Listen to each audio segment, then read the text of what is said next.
everybody, welcome back to my channel. I hope you guys are all doing great today.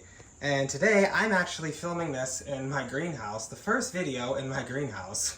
But today I wanted to talk all about how you can save seeds from your impatiens to grow next year.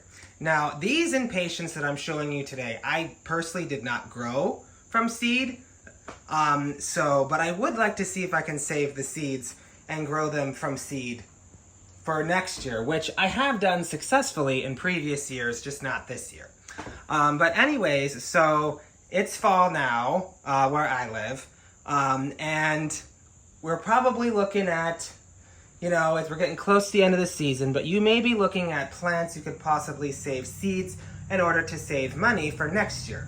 And one plant you can save seed from are impatiens. So you see these beautiful, beautiful impatiens. These are still blooming, but we're getting close to that point.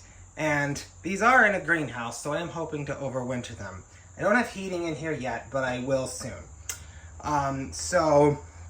But if you want to save seeds from your impatiens, there are some things that you need to look for. So what happens when an impatient, and here is a perfect example. See this? This is the beginnings of a seed pod. So you see these are the petals that were on it that all kind of fell off, and these are the beginnings of a seed pod. You don't want to harvest these because these don't really have any seeds in them. What you're looking for, and as I pan over, I'll show you what to look for. What you want to look for are pods that look something like this, like they're nice and swollen and they look like they're ready to burst. And fun fact actually about impatiens, the reason they're called impatiens in the first place is actually because these pods, when they're lightly pressed or like when they're lightly squeezed or something, they burst open. So it's like they were impatient to open. So I think that's a little bit of fun trivia about it and why they're called impatiens in the first place. So yeah, you want to look for these, and when you find one, you want to make sure, like I said, they burst open. So what I do is I take it, very gently pull it off, and you want to take it somewhere like right here. I have this paper towel. This is also a pod that I burst open, but you can see the little seeds look tiny, and then I just want to show you what happens when you press against it. See that? They just like burst open really quickly. So, and you'll see they have all of these little seeds. So these are impatient seeds. They are very, very tiny. So I would like to preface that. These things are tiny little seeds. So you need to be very careful that you don't lose them. And they need to be handled very carefully when planting, which I won't really talk too much about in detail today. This is more about how to save seeds. You see there's all of these, every single one of these could be an impatient plant.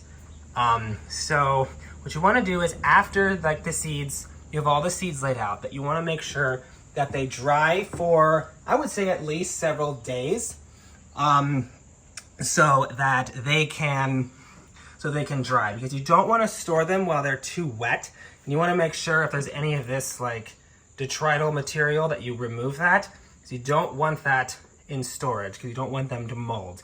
And when they are dry, and I just put it on like a shelf or something, put it somewhere where they're not going to be blown over, because like I said, they're very small and they're easy to lose. So you want to make sure that you put them somewhere where they are not going to be blown over.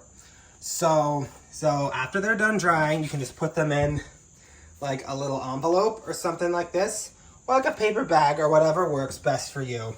And you just store them in a cool, dry place, and then next year you can plant them. Now, where I live, because I live in a more of a cooler climate, I'm in zone 6B here in Ohio, so I actually need to start mine early inside in order to have blooms in a relative quick fashion. Like if I want to have blooms for pretty much the whole season. Because if I direct seeded these right away, they would eventually get to this point where they look beautiful, but it would take a lot longer, because these take probably about 3 months, 2 or 3 months to get from seed to flower.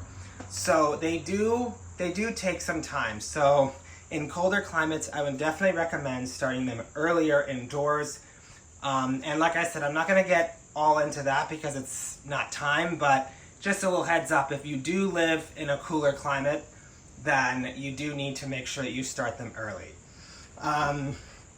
So yeah, that's kind of it on how to save impatient seeds. It's really not that complicated, and it's a great way to save money because I spent way too much money this year, and I think I need to look at ways of kind of cutting back. Anyways, I hope you guys liked this video and found it informative. And please give me a comment, like, subscribe, do all that wonderful stuff. And I will see you guys in another video here very shortly. Thanks for watching.